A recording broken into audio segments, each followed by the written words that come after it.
Hi friends, நம்ம இன்னைக்கு பார்க்க போகிறது விநாயகர் சதுர்த்தி ஸ்பெஷல் மோதகம்.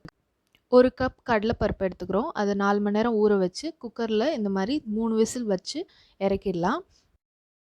நெக்ஸ்ட் கடலைப்பருப்பை மிக்சியில் போட்டு அரைக்கணும். எங்கள் வீட்டில் பெரிய ஜார் நல்லா ஒர்க் ஆகாது, ஸோ சின்ன ஜார் எடுத்துக்கிறோம். இதில் வந்து எப்படின்னா நம்ம தண்ணி விடாமல் அரைக்கணும், ரொம்ப ட்ரையாக இருக்கணும். 2 கிளாஸ் தண்ணி எடுத்து நம்ம சூடு பண்ண போகிறோம். இந்த சுடுதண்ணி தான் நம்ம மாவு திரட்டுறதுக்கு யூஸ் பண்ணுவோம். பச்சை தண்ணியில் பண்ணக்கூடாது, சுடு தண்ணியில் பண்ணுங்கள். 1 கப் வெல்லம் நான் பொடிச்சு வச்சுருக்கேன். 1/2 கிளாஸ் தண்ணி அதோட சேர்த்துக்கோங்க.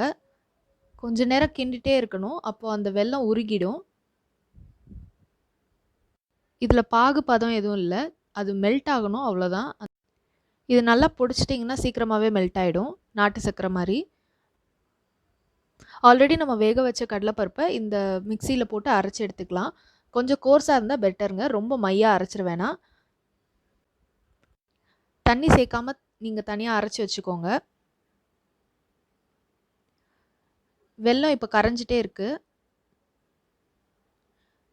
சுடுதண்ணி கொதிச்சிருச்சு. இதில் நம்ம 1 ஸ்பூன் வெண்ணெய் ஆட் பண்ணிட்டோம். இதை கொஞ்சம் கொஞ்சமாக விட்டு மாவில் நீங்கள் சேர்க்கணும். இப்போ நம்ம 2 கப் அரிசி மாவு எடுத்திருக்கோம். 2 கப் அரிசி மாவுக்கு 1.5 கப்பு வெல்லம் போடலாம். பட் நாங்கள் வந்து 1 கப் வெல்லம் தான் போட்டிருக்கோம். உங்கள் தேவைக்கு ஏற்ப மாதிரி நீங்கள் போட்டுக்கோங்க. இந்த தண்ணி வந்து நீங்கள் கொஞ்சம் கொஞ்சமாக சேர்த்திங்கன்னா தான் உங்களுக்கு வந்து அந்த கன்சிஸ்டன்சி தெரியும். ரொம்ப அதிகமாக விட்டுட்டிங்கன்னா ரொம்ப தண்ணியாக போயிடும், அப்புறம் மாவு பிடிக்க வராது. சுடுதண்ணினால் கொஞ்சம் பார்த்து யூஸ் பண்ணுங்கள், கரண்டியே யூஸ் பண்ணுங்கள். கொஞ்சம் ஒரு 10 to 15 மினிட்ஸ் நீங்கள் ஆற வச்சுட்டு தான் பிடிக்கணும், இல்லைனா அது வந்து கஷ்டமாக இருக்கும் உங்களுக்கு. ஒரு 10 மினிட்ஸ் ஆற வச்சிடலாம். அதுக்குள்ளே நம்ம பூர்ணம் ரெடி பண்ணிடலாம். இப்போ ஆல்ரெடி கரைஞ்சிருச்சு நம்ம போட்டிருந்த வெல்லம்லாம். இது நம்ம வடிகட்டி எடுத்துக்கணும், ஏன்னா வடிகட்டாமல் எடுத்தோன்னா மண் இருக்கிறதுக்கு வாய்ப்பு இருக்குது. 4 ஏலக்காய், ஒரு அரை மூடி தேங்காய் போட்டு அரைச்சி எடுத்து வச்சுக்கலாம். நான் வந்து தனியாக தான் பொடிச்சு வச்சேன், ஏலக்காவும் சுக்கும். சுக்கு வந்து ஒரு 1/2 இன்ச் எடுத்துக்கிட்டேன். கோர்ஸாக பவுடர் பண்ண நம்ம அந்த கடலைப்பருப்பை இதில் சேர்க்குறோம். இந்த வெள்ளைப்பாகு வந்து நல்லா திக்கான கன்சிஸ்டன்சிக்கு வரணும், அது வரைக்கும் நம்ம கிண்டிகிட்டே இருக்கணும். இன்னொரு வானிலையில் நம்ம ஒரு 2 ஸ்பூன் வெண்ணெய் யூஸ் பண்ணுறோம். எங்கள் வீட்டில் கீ இல்லை, ஆக்சுவலி நெய் இல்லை, அதனால நான் வந்து பட்டர் யூஸ் பண்ணுறேன். இந்த ஸ்டேஜில் நீங்கள் நட்ஸ் கூட யூஸ் பண்ணலாம், பட் நான் யூஸ் பண்ணல. இந்த பட்டரை வந்து கொஞ்சம் மெல்ட் ஆகும்போதே நம்ம 1/2 கப் தேங்காய் துருவுனது ஆர் நான் வந்து மிக்சியில் தான் அரைச்சேன். ஒரு 2 பல்ஸ் போட்டோன்னா நம்ம துருவுன மாதிரி ஆகிடும். அதை வந்து இதில் போட்டுக்கணும். இதிலே தான் ஏலக்காவும் சுக்கும் பவுடர் பண்ணதும் இதில் ஆட் ஆகிருக்கு. ஸோ இது வந்து ஒரு கோல்டன் ப்ரௌன் வந்ததுக்கப்புறம் நம்ம ஆல்ரெடி அந்த பூர்ணத்துக்கு ரெடி ஆகிட்டு இருக்குல்ல, அதில் வந்து இதை மிக்ஸ் பண்ண போகிறோம். இப்போ இது 2யும் ஒன்றா சேர்த்துட்டு நல்லா கிண்டிகிட்டே இருக்கலாம். அது ஒரு நல்ல ஒரு திக்கான கன்சிஸ்டன்சி வர வரைக்கும் நம்ம வந்து கிண்டிகிட்டே இருக்கணும். அடி பிடிக்காமல் பார்த்துக்கோங்க.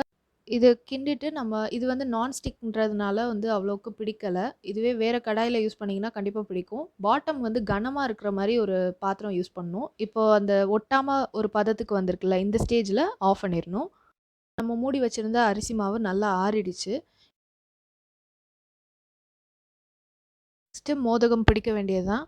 கொஞ்சம் சின்ன சின்ன உருண்டையாக எடுத்துக்கிட்டு அதை வந்து நல்லா ஷேப் பண்ணிவிட்டு நீங்கள் இப்போ நாங்கள் காட்டுற மாதிரியே பண்ணுங்கள். ஒரு கப் ஷேப் வந்ததுக்கப்புறம் உள்ளுக்குள்ளே நம்ம பூர்ணம் வச்சு ஃபோல்ட் பண்ணிட்டிங்கன்னா சோமாஸ் மாதிரி ஒரு ஷேப் வந்துடும்.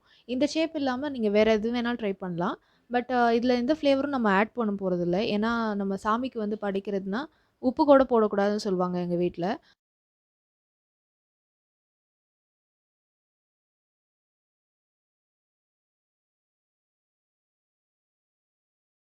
இது கப் மாதிரி ஆக்கிட்டு ஒரு 2 ஸ்பூன்ஸ் அளவுக்கு பூர்ணம் உள்ளே வச்சுருங்க. இது தின்னாக இருந்தால், மாவு கொஞ்சம் திக்காக இல்லாமல் தின்னாக இருந்ததுன்னா உங்களுக்கு இன்னும் கொஞ்சம் ஈஸியாக இருக்கும் பிடிக்கிறதுக்கும். அதே சமயம் உங்களுக்கு வந்து டேஸ்ட்டும் நல்லா வரும். அடுத்து நம்ம மோல்டில் எப்படி நம்ம அச்சோட சேர்த்து செய்யலாம் அப்படின்னு பார்க்கலாம். இதில் நிறைய நம்ம மாவு எடுத்துக்கிட்டோன்னா தான் உங்களுக்கு கரெக்டான ஷேப்பில் வரும். இல்லைன்னா வந்து கொஞ்சம் சீக்கிரமாகவே உடையிறதுக்கு வாய்ப்பு இருக்குது. நீங்கள் ஒரே ஷேப்பில் கொண்டு வரணுன்னா மோல்டு யூஸ் பண்ணிக்கோங்க. பிகினர்ஸ்க்கு இதுதான் ஈஸி. ஒரு 2 ஸ்பூன் அளவுக்கு நீங்கள் மாவு எடுத்துக்கிட்டிங்கன்னா 1 ஸ்பூன் பூர்ணம் வச்சு மூடிடுங்க. சீல் பண்ணிவிட்டு ஓப்பன் பண்ணி பார்த்தீங்கன்னா ஃபார்ம் ஆகிடும். நான் பண்ணி வச்சதை காட்டுறேன். 2 கப் அரிசி மாவுக்கு இவ்ளோ குவான்டிட்டிஸ் நான் எடுத்ததுக்கு இவ்ளோ வந்திருக்கு. அதாவது 35 கிட்ட வந்துச்சு. நீங்க வந்து 1 கப்ல பண்ண போறீங்கன்னா, கிட்டத்தட்ட 15 வரைக்கும் வரும். ஏன்னா, நான் வந்து நெறைய டிஃபரெண்ட் ஷேப் வந்து இதில ட்ரை பண்ணேன். அதனால கொஞ்சம் மாவு அதிகமா தேவைப்பட்டுச்சு. இப்ப இட்லி சட்டியில நம்ம வேக வச்சு எடுக்க போறோம். அ இது வந்து ஒரே ஒரு தட்டுல வேக வைங்க. எல்லாத்தையும் போட்டு நீங்க டம்ப் பண்ணாம 2 பேட்சா கூட எடுத்துக்கலாம். இட்லி தட்டு 1 தட்டு மட்டும் யூஸ் பண்ணுங்க. இதோட குக்கிங் டைம் பார்த்தீங்கன்னா 7 டூ 8 மினிட்ஸ் தான். அடுத்து நம்ம பிளேட் பண்ணிரலாம். கண்டிப்பா ட்ரை பண்ணி பாருங்க. வீட்ல எல்லாருக்குமே பிடிக்கும். இது கொஞ்சம் டைம் எடுக்குதுன்னு நீங்க யோசிக்காதீங்க. பட் டேஸ்ட் ரொம்ப நல்லாயிருக்கும். சில பேர் வந்து இது வந்து தேங்காய் துருவி போடாம, வெறுமனே பல்லு பல்லா நறுக்கிட்டு, அத வந்து ஃப்ரை பண்ணிட்டு போடுவாங்க. அதுவும் ஒரு டிஃப்ரெண்ட் டேஸ்ட்டு. ஃபைனலி நம்ம சாமி கும்பிட்டாச்சு.